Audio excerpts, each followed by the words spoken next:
Halo, selamat akhir pekan, saudara dan sahabatku yang terkasih.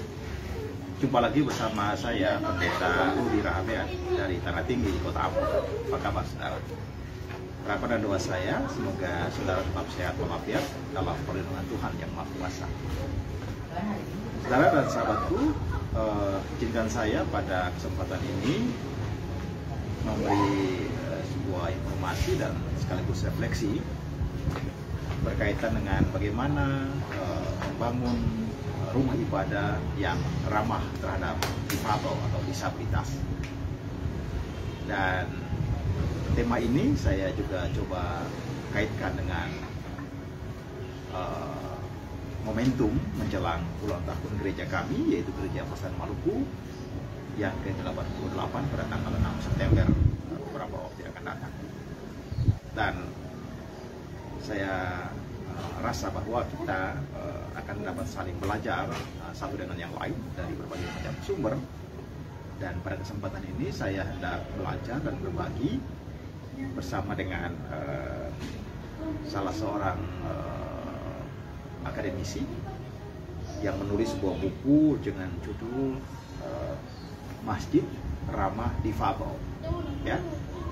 Dan saya merasa bahwa ini satu buku pionir atau buku rintisan yang mencoba mengangkat isu disabilitas atau difabel ke ruang publik dan dikaitkan atau ditautkan dengan keberadaan lembaga keagamaan, dalam hal ini Islam.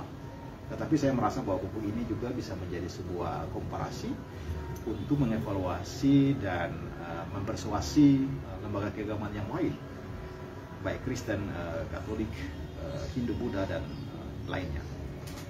Dan oleh karena itu, saudara dan sahabat sekalian, dari buku yang dikarang oleh Dr. Arif Maftuhin, ya, Dr. Arif Maftuhin, ya, ini buku diterbitkan oleh Lembaga Kajian Islam Sosial LKIS Yogyakarta.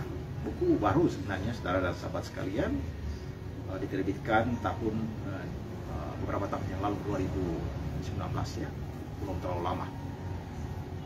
Dan buku ini menceritakan concern dan sekaligus praksis dari penulisnya, bagaimana dia mencoba untuk mempelopori dan mengupayakan agar supaya rumah ibadah betul-betul ramah kepada kaum difabel.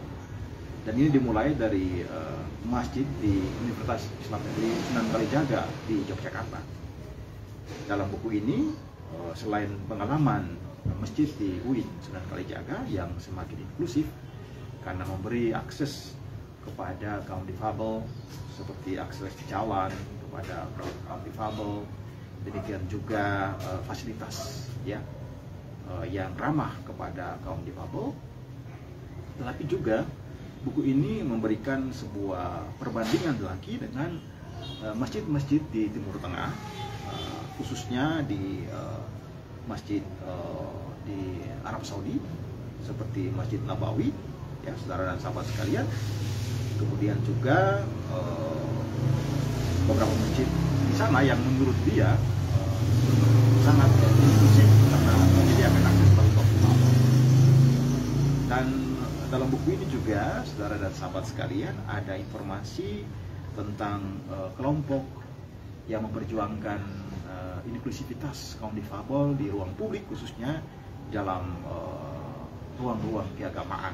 Contohnya di Amerika Serikat, ya, ada yang di Amerika Serikat ada kampanye-kampanye dilakukan oleh gereja-gereja untuk memberi perhatian apa yang disebut sebagai accessible congregation, ya.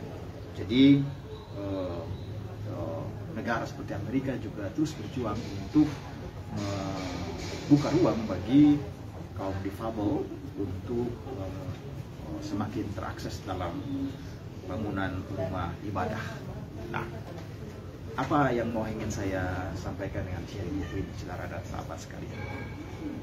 Saya merasa bahwa kita perlu semakin ramah kepada sahabat-sahabat kita, para difabel, ya, mereka yang dulu kita sebut sebagai orang-orang cacat, ya, satu istilah yang pejoratif, ya, yang sangat mendiskriminasi. Tetapi hari ini ruang-ruang itu semakin terbuka, ya, di mana kita betul-betul merangkul mereka sebagai saudara dan sahabat kita dan mengambil langkah-langkah yang betul-betul ramah pada mereka. Satu dua pengalaman di Gereja Protestan Maluku saya rasa juga memberikan harapan ya. Misalnya saja salah satu gereja di Kota Ambon ya, Gereja Maranatha namanya. Dan kalau sekarang datang ke Gereja Maranatha atau Gereja Pusat yang merupakan gereja pemberian dari Presiden Soekarno itu, kita melihat di situ bahwa di pintu depan ada akses bagi pengguna kursi roda. Nah, saya rasa ini satu tanda yang baik sekali, akses diberikan kepada saudara-saudari kita yang mengalami kendala dengan kaki, dan oleh karena itu diberikan akses di depan pintu gereja. Saya rasa itu satu hal yang sangat menarik sekali. Demikian juga di gedung gereja Hok Kim Tong, kalau saudara menyempatkan waktu untuk mengunjungi gereja Hok Kim Tong, masih di pusat kota Ambon. Di situ juga tersedia satu lift ya, lift yang disediakan untuk para lansia atau ya kaum lanjut usia. Jadi ini juga satu akses yang terbuka yang disediakan secara sengaja oleh gereja untuk mereka yang memiliki keterbatasan ataupun persoalan-persoalan kerentanan secara fisik. Nah, dan tentu saja saudara dan sahabat sekalian, kita berharap bahwa gereja-gereja, bangunan-bangunan gereja seperti juga pengalaman bangunan masjid di sini yang semakin ramah kepada publik itu memang selalu dirancang ya.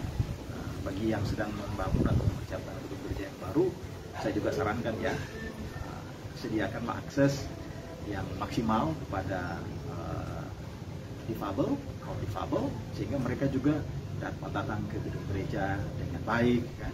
Karena mereka tidak terhalang ya, apalagi gedung-gedung gereja atau bangunan-bangunan rumah ibadah di lokasi-lokasi yang cukup tinggi ya, itu juga cukup rentan. Demikian juga kalaupun sekarang sudah ada gedung-gedung yang sudah terbangun ya, kita sudah mulai berpikir bagaimana kita membuka akses itu ya. Kalau kita bandingkan dengan kebijakan pemerintah di ruang publik ya, ada peraturan juga yang negara juga sediakan itu bagaimana fasilitas-fasilitas publik ya, jalan misalnya, kemudian rumah sakit, kemudian kantor-kantor betul-betul membuka ruang untuk akses bagi kaum difabel.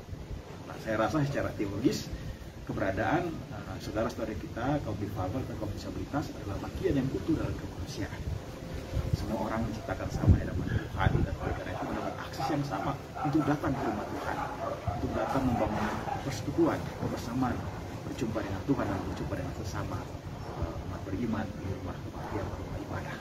Oleh karena itu, saudara dan sahabat sekalian, kalau boleh saya berrefleksi satu tema yang saya rasa penting juga bagi agama-agama, bagi kekristenan, dan sebagai pendeta GPM, saya merasa bahwa dalam memaknai ulang tahun gereja yang ke-88 nanti tanggal 6 September, maka salah satu spirit yang dapat kita wujudkan dalam laku bergereja kita ke depan adalah jadi gereja yang semakin ramah kepada saudara-saudara kita kaum disabilitas atau kaum difabel, seperti juga apa yang diperjuangkan oleh sahabat kita ini, bagaimana dia bervisi dan juga beraksi untuk masjid yang ramah pada difabel atau disabilitas.